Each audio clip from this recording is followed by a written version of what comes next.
Week صاحب ایک اہم عہدے پر تقرری کا معاملہ تو ہے اور نون لیگ کی جو ٹاپ لیڈرشپ ہے وہ ان کی کچھ خواہش بھی ہے کہ ان کی چوائس کے مطابق اپوائنٹمنٹ ہونی چاہیے.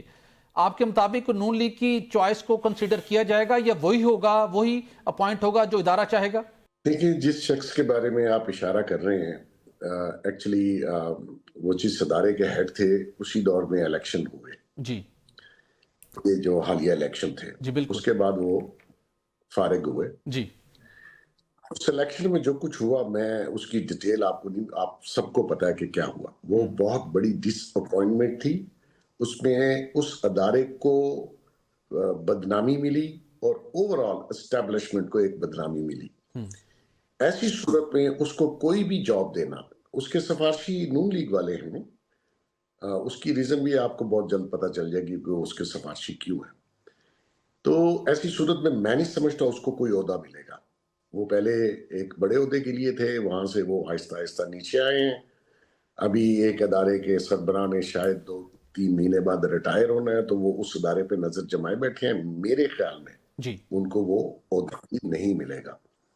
جہاں تک بات ہے کہ اگر یہ جو سیٹ اپ آج ہے اس میں کوئی تبدیلی لائی جائے, تو میں آپ کو کیٹیگوریکلی کہہ رہا ہوں کہ کچھ نہیں ہے. یہ صرف ایسے ہیر سے ہے, ٹھیک افواہیں ہیں.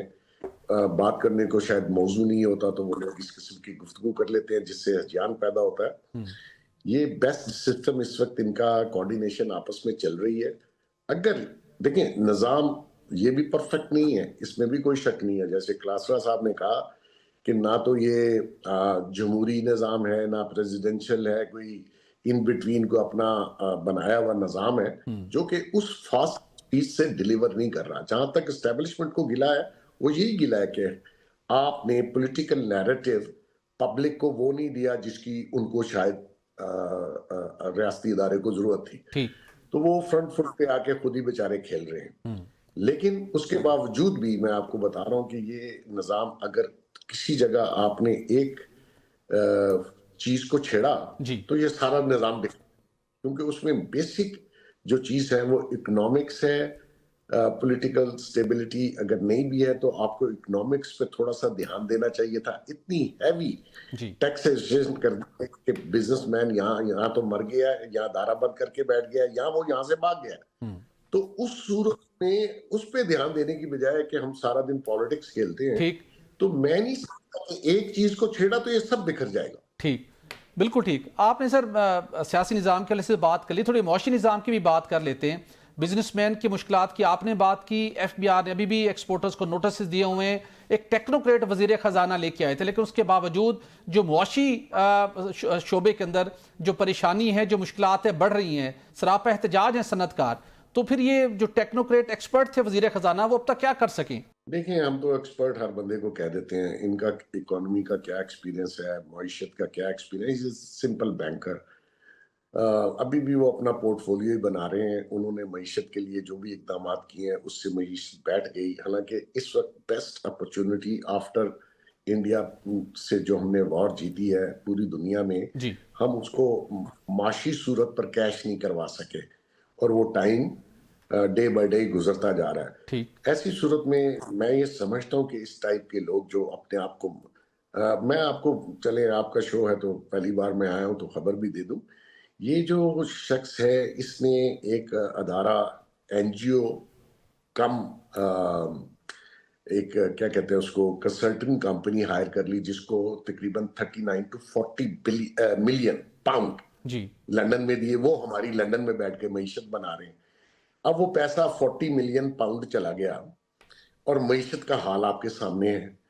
تو مقصد یہ ہے کہ اور یہ لوگ یہ ایسے کنسلٹنٹ فرم ہائر کی ہے وزیر خزانہ نے؟ آپ اور میں تو نہیں کر سکتے, ٹھیک انہی نے ہائر کیا. اور آئی ایم ایف کی ریکمنڈیشن, دیکھیے آئی ایم ایف یہ نہیں ہے کہ آپ سارے نارمز بدل کے اتنی ہیوی ٹیکسیشن کر دیں کہ لوگ یہاں سے بھاگ رہے ہیں دبئی کی طرف. جی بالکل ایوری سنگل ڈے کا جو ہے وہ بزنس مین یہاں سے جانا چاہ رہا ہے. کوئی دنیا کا شخص 50% ٹیکس نہیں دے سکتا.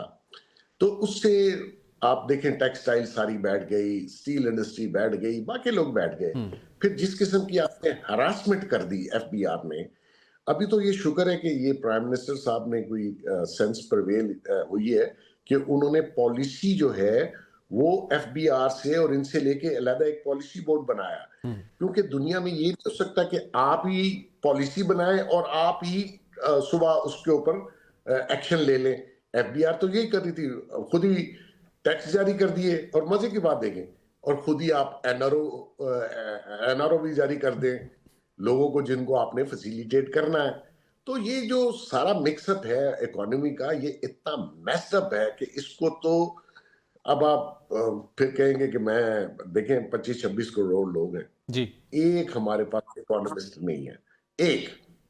اور ایسے لوگ، یہ جو وزیر خزانہ ٹائپ لوگ ہیں، میں تو بہت خفا ہوں ان سے، میں تو ان کو جانتا نہیں ہوں، لیکن جو ہمارے ملک کی معیشت کا جو حال ہے اس وقت، اس پہ تو ماتم ہی کیا جا سکتا ہے، اور کیا کیا جا سکتا ہے؟ اور پھر جی اس کے اوپر آپ ریسپانسبلٹی نہ لیں، وہ اس سے بھی بڑا ظلم ہے۔ بالکل، اس سے بھی بڑا ظلم ہے، اور اگر اور کچھ نہیں کر سکتے تو ٹیکس بڑھانا ہی تھا، تو اس کے لیے یہیں پاکستان سے کسی سے وزیر خزانہ اورنگزیب سے مشورہ کر لیتے، 39 ملین پاؤنڈ ضائع کرنے کی کیا ضرورت تھی؟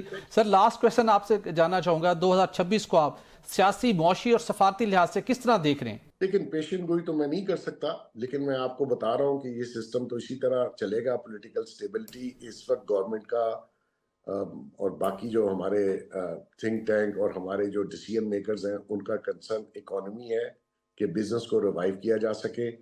یہ سال میرے خیال میں 2025 سے خاصا بہتر ہوگا، اور جو ہمارے انٹرنیشنلی جو اس وقت ریلیشن شپ ڈیولپ ہوئے ہیں، وہ ان کے کچھ ثمرات شاید پاکستان آنے والے دنوں میں دیکھے، اور اس کا ان ثمرات کا فائدہ شاید عوام کو بھی پہنچے۔